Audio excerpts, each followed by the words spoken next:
Des étudiants en difficulté paient des rédacteurs pour rédiger leurs travaux et mémoires. Mais que peut-on faire pour lutter contre cette vague croissante de tricherie, contre ceux qui en ont fait un business? La première fois que Chris a écrit un essai pour quelqu'un d'autre, il était payé en nourriture. Un ami a dit que sa copine, une étudiante, avait besoin d'aide, alors Chris a accepté de relire sa dissertation. Mais il fallait plus qu'une légère correction, il n'y avait aucune la logique dans son devoir, alors il a tout réécrit. Après son travail, l'étudiante a obtenu une bonne note. L'ami de Chris était content aussi et lui a offert un repas dans un grand restaurant de Singapour. Puis l'élève lui a demandé de l'aider pour un autre devoir. J'ai dit, je devrais demander à être payé. Puis elle m'a présenté à ses camarades de classe, et c'est ainsi que tout a commencé, raconte Chris. Aujourd'hui, il dirige une entreprise de rédaction de dissertation pour les étudiants en difficulté. Des élèves déchaussés pour éviter la fraude scolaire. 12 chameaux exclus d'un concours de beauté. La tricherie chez les étudiants a récemment été sous les feux des projecteurs, après un vaste scandale concernant des admissions dans les universités américaines moyennant des pots de vin. Ce n'est pas le premier scandale de ce genre. L'Inde, par exemple, est toujours aux prises avec les conséquences de fraude apparemment à grande échelle à l'examen d'admission à l'école de médecine. Après avoir étudié à Singapour pendant de nombreuses années, Chris est maintenant de retour en Chine où il rédige des mémoires et en sous-traite d'autres à une équipe de travailleurs pour des clients en Australie et au Royaume-Uni. Son business peut lui rapporter jusqu'à $150 000 américains par an. Son entreprise s'est développée après que sa première cliente a déménagé en Australie pour faire sa maîtrise et qu'elle ait transmis son nom à d'autres personnes. Il écrit au moins une dissertation par semaine, mais surtout sur des sujets comme les affaires et la finance. Il facture environ $1, 87 francs communauté financière africaine, par mot, ce qui lui rapporte près de 90 000 francs communauté financière africaine pour un travail de 1000 mots. Chris, qui ne veut pas partager son nom de famille, suggère que ce qu'il fait se situe quelque part entre tricher et enseigner. Je dis aux étudiants à chaque fois, vous pouvez vous référer à mon essai, mais vous ne pouvez pas le soumettre directement à votre professeur. Mais ce qu'ils font, je ne peux pas le contrôler.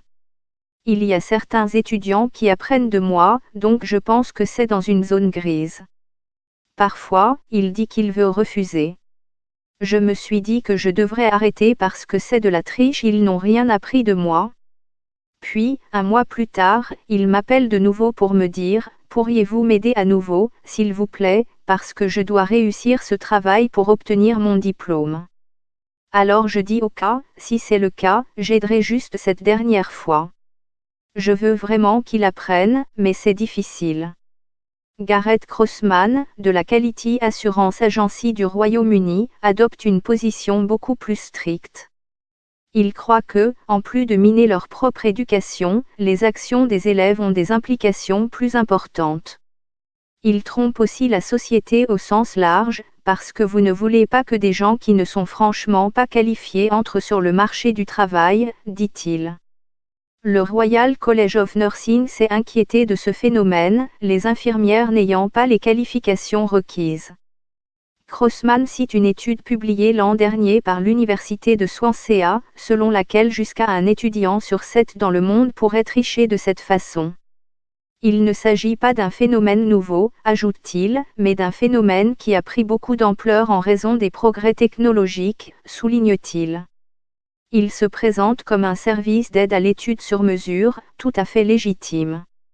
Ils utilisent des expressions comme 100% sans plagiat, ce qui peut faire croire qu'il s'agit d'une marque de qualité, mais il s'agit essentiellement de vous dire que vous pouvez rendre ce travail comme le vôtre et qu'il ne sera pas détecté par un logiciel anti-plagiat, affirme-t-il. Chris dit qu'entre 5% et 10% de ses clients se sont fait attraper. Je leur ai dit que tu ne devais pas soumettre ça directement à ton professeur. Vous devriez jeter un coup d'œil et faire quelques changements. Ils ne m'ont pas écouté, alors ce n'est pas ma faute, dit-il. Santiar ne les a pas empêchés de tricher, mais cela les a poussés à s'adapter, ils ont continué à m'utiliser et mais ont réécrit légèrement mon travail en utilisant leurs propres mots. Il dit qu'il veut arrêter de faire ce genre de travail, mais ses clients lui demandent de ne pas le faire. Et maintenant, il a des employés qui dépendent de lui. Je dois les payer, parce qu'il ne compte que sur ça pour gagner de l'argent. Si j'arrête, personne ne subvient aux besoins de sa famille, alors je ne veux pas arrêter tout de suite, affirme-t-il. Monsieur Crossman indique que son organisation a demandé aux GAFA de bloquer la publicité payante pour ce type d'entreprise. Il dit que certaines entreprises, notamment Google, ont cessé de leur laisser faire de la publicité au Royaume-Uni, du moins, mais il n'y a pas eu de répression similaire de la part de Facebook. Et malgré la législation de quelques États américains, de la Nouvelle-Zélande et bientôt de la République d'Irlande, les entreprises d'aide à la rédaction de mémoire restent légaux dans la plupart des pays développés. Monsieur Crossman dit que ce sont les élèves les plus vulnérables qui finissent par recourir à leurs services. Il y a peut-être des raisons pour lesquelles les étudiants étrangers sont plus vulnérables, ils n'ont pas les réseaux de soutien, ils n'ont pas les réseaux familiaux, parfois ils n'ont pas les compétences linguistiques, dit-il. C'est vraiment aux institutions de s'assurer que tout étudiant qui pourrait être perçu comme en difficulté est identifié et soutenu. Un nouveau logiciel anti-plagiat est également en train d'émerger, qui peut repérer si une dissertation a plus d'un auteur ou si sa rédaction diffère du style de l'auteur.